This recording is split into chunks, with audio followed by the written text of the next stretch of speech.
It's interesting. It's an engine that about the size of a school bus.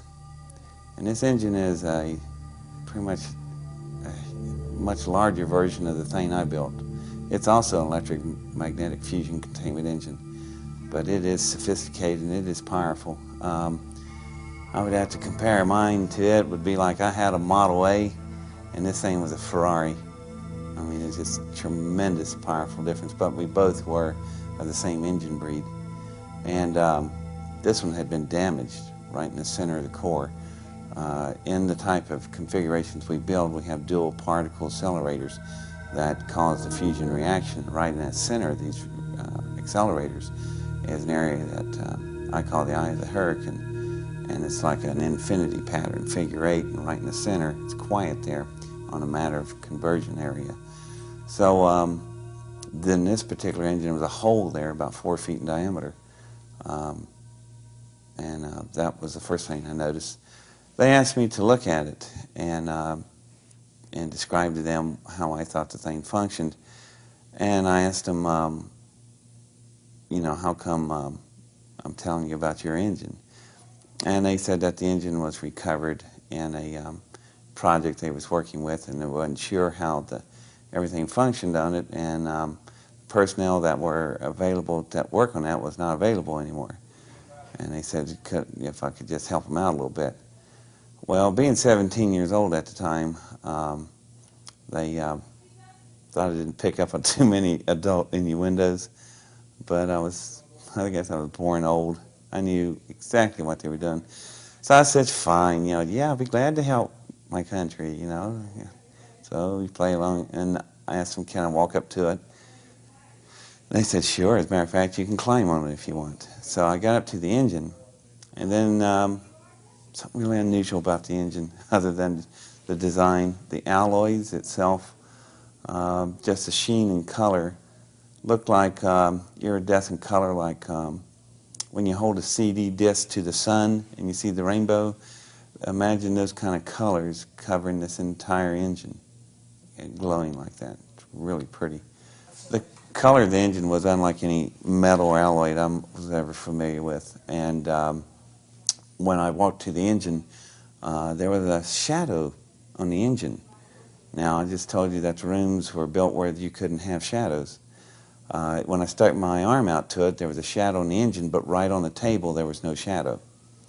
So it's not a light casting the shadow on the engine. The engine is picking up radiation off my body. So I back away from it, the shadow dissipates. When I walk back up, it's back on. And so when I put my hands on the engine to pull myself up on it, that's where it's interesting, because the alloys in some places were so thin, it was translucent. You could see through it like a sheet of amber. So when I laid my hands on it, this really interesting swirl pattern would come off wherever my skin was touching, and they would swirl out through the metal, going out through the alloy. And I didn't know of any metal that could do that. So I thought, wow, this thing is heat sensitive. It's picking up my body heat waves like that. So when I crawled, and they were really neat-looking, smooth type wave flows coming off my hands. So I pulled myself up on the engine and started walking over it, and it was huge. It was radically different than mine because it was just so much of a different design. And the way they ran the fusion flows and the way you would run fuel in a fuel line of an engine, this thing was totally different. There was no wiring. Now, my engine was covered with miles of wiring, so I could get all the firing orders right toward the cyclotrons, the particle accelerators. Did you immediately know that it was alien at that time? I suspected when I put my hands on it, it felt so different. It felt like a frog belly. If you ever, I don't know if people play with frog bellies, but I did. It looked wet, but it wasn't wet. It's just so slick looking, but it wasn't slick. And it was just amazing. But it also had such a texture, and as soon as you touched it, it was cold in the air-conditioned well in the facility, but the minute you touched the metal, it became your temperature instantly. I don't know of any alloys that can do that.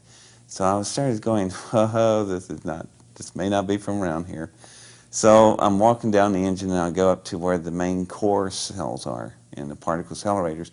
There's a hole blown out there, and I step down into it just to get a better look. Now, at this point of view, I'm down in the hole in the engine, and the walls are real smooth. They're so smooth, the blast, these temperatures like that engine of mine, they run at 100 million degrees centigrade. You work with plasma physics. So when the field dropped down, this engine's metals were exposed to that kind of temperature, vaporized. But as soon as it vaporized at that particular point, fail-safe, it shut the engine off. All this probably occurred in a nanosecond, a billionth of a second. So the blast only irradiated out to about 4 feet in diameter and stopped. What was interesting is the way the engine's metal was whenever there's torn places. You could rub your hands over the torn areas that are jagged, but they wouldn't cut you because they're so smooth.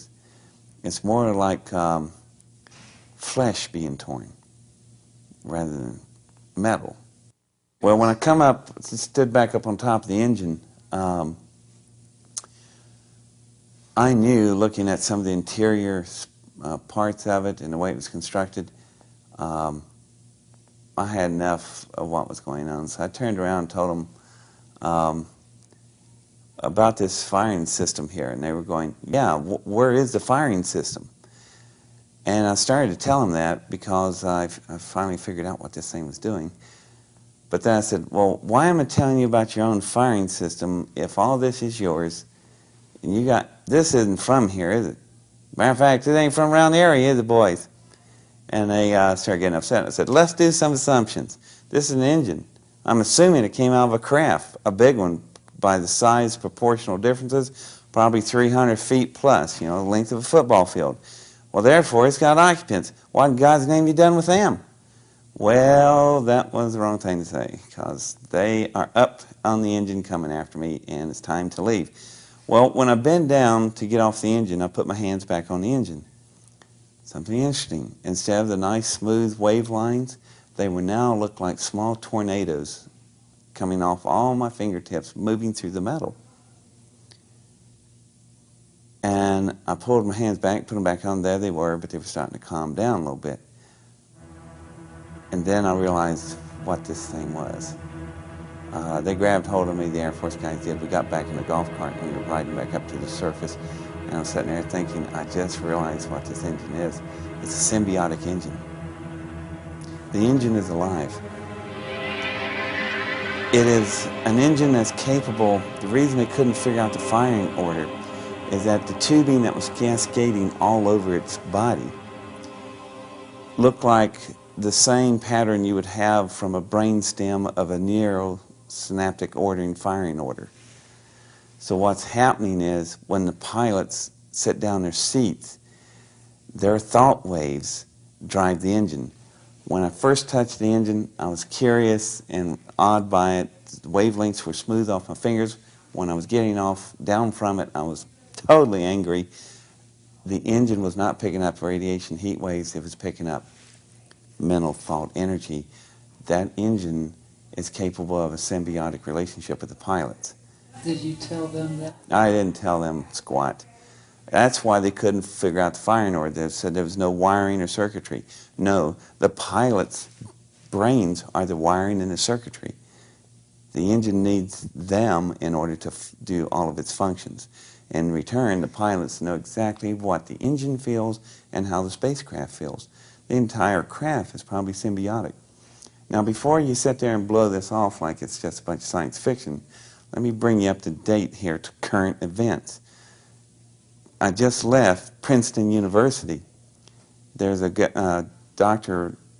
John up there, Robert John, and he runs the Pear Research Institute. They have a contract from McDonnell Douglas, ever heard of them? Small aerospace company, to build mental shielding for firing systems on the new F-22 fighters. So people go, what's that got to do with anything? Pilot comes home at night, catches his wife in bed with another man. He's having a bad day. He's now got to go fight a fighter that is so sensitive. When he straps on his helmet, just like the Apache helicopter, you turn your head this way, the gun mounts follow your head. This firing system now links to your brain. Foxfire, Clint Eastwood. Where do you think the Hollywood's getting their ideas? McDonnell Douglas is under construction building a symbiotic relationship firing control system. Where did they get their idea? I wonder. Could have been back in June 1971, and God knows how long they've had this engine. However, it's reality. We have symbiotic engines in aeronautics. We're moving into that area right now with the F-22 and beyond.